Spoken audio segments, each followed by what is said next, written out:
పల్లకిలో పల్లకిలో పెళ్లి కూతురు రాణిలా ఉంది, మహారాణిలా ఉంది.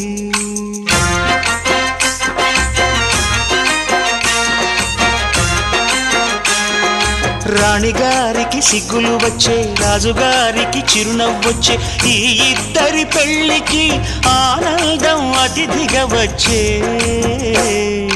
పల్లకిలో పెళ్లి కూతురు రాణిలా ఉంది,